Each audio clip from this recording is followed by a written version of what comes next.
মৰমৰ ছাত্ৰ ছাত্ৰীসকল, আজি আমি পঢ়িম অধ্যায় নম্বৰ 15 অসমৰ কেইবিধমান প্ৰধান খেতি। ইয়াৰ আগতে আমি আগতেনো কি শিকি আহিছোঁ আলোচনা কৰিম।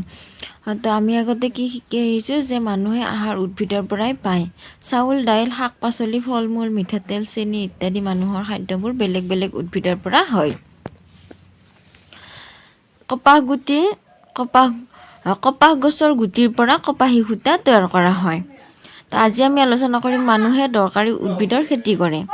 তো মানুহৰ বাবে যিবোৰ উদ্ভিদ দৰকাৰী হয়, যিবোৰ উদ্ভিদৰ পৰা মানুহৰ প্ৰয়োজনীয় বস্তুবোৰ পায়, সেইবোৰ উদ্ভিদৰ খেতি মানুহে কৰে। যেনে ধান গছৰ গুটিৰ পৰা চাউল হয়, সেইবাবে মানুহে ধানৰ খেতি কৰে। তাৰপিছত ঘেঁহু গছৰ গুটিৰ পৰা আটা, ময়দা এইবোৰ হয়, সেইবাবে মানুহে ঘেঁহু খেতি কৰে। তাৰপিছত সৰিয়হ গছৰ গুটিৰ পৰা মিঠাতেল হয়। তাৰপিছত মচুৰ দাইল, ৰহৰ দাইল, মাটিৰ মাহ এইবোৰো বেলেগ বেলেগ গছৰ গুটি হয়। আকৌ চেনি আৰু গুড় পাবৰ কাৰণে মানুহে কুঁহিয়াৰৰ খেতি কৰে। চাহপাত পাবৰ কাৰণে আকৌ চাহপাতৰ খেতি কৰে। তাৰপিছত কফি পাবৰ কাৰণে কফি গছৰ খেতি কৰে। আলু, কবি, শাক পাচলি এইবোৰো উদ্ভিদৰ পৰাই পোৱা হয় আৰু সেইবাবে এইবোৰ উদ্ভিদৰো মানুহে খেতি কৰে। তাৰপিছত ফল মূল যেনে নাৰিকল, আম, কঁঠাল, কল, সুমথিৰা এইবোৰো উদ্ভিদৰ পৰাই পোৱা যায় আৰু এইবোৰৰ খেতি মানুহে কৰে। তো মানুহৰ খোৱা বা উদ্ভিদৰ পৰা যে অকল খাদ্যই পায় তেনে নহয়, ইয়াৰ উপৰিও বিভিন্ন ধৰণৰ প্ৰয়োজনীয় বস্তু উদ্ভিদৰ পৰা পোৱা যায়। যেনে কপাহ গছৰ গুটিৰ পৰা কপাহী সূতা প্ৰস্তুত কৰা হয়। তাৰপিছত মৰাপাটৰ গছৰ পৰা আঁহ প্ৰস্তুত কৰা হয়। নাৰিকলৰ গছৰ পৰা আকৌ নাৰিকলৰ ৰছী প্ৰস্তুত কৰা হয়। তো এইবোৰৰ কাৰণেও মানুহক উদ্ভিদৰ প্ৰয়োজন হয় বা উদ্ভিদৰ পৰা মানুহে খাদ্যৰ উপৰিও অন্যান্য দৰকাৰী বস্তু পায়। মানুহে মানুহৰ বাবে প্ৰয়োজনীয় উদ্ভিদবোৰৰ খেতি কৰে।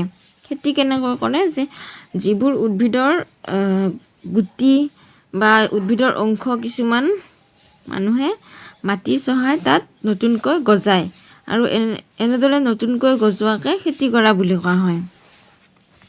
মাটি চহাই নতুনকৈ উদ্ভিদৰ সৃষ্টি কৰাটোক খেতি কৰা বুলি কোৱা হয়।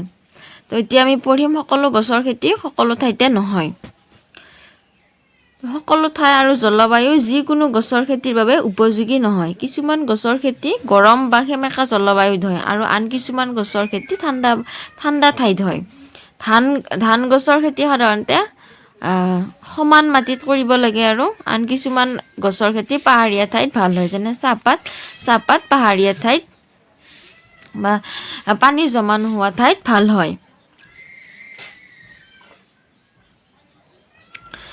তেতিয়া আমি পঢ়িম খেতিত ঠিক পৰিমাণে সাৰ দিব লাগে। খেতি কৰিলেই নহয়, খেতিত ঠিক পৰিমাণৰ সাৰ পানীও দিব লাগে, তেতিয়াহে খেতি ভাল হয়।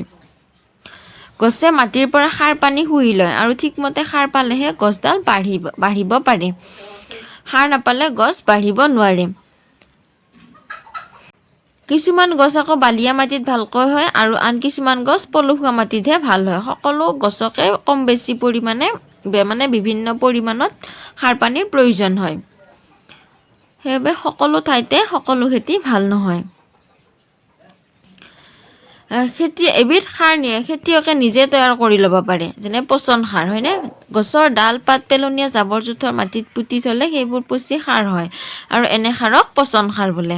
শুকান গোবৰ, সৰিয়হৰ খলি হৈ শুকান মেটেকা এইবোৰো ভাল সাৰ হয়। তো এইবোৰ সাৰ প্ৰয়োগ কৰিলে উদ্ভিদৰ খেতি ভাল হয়।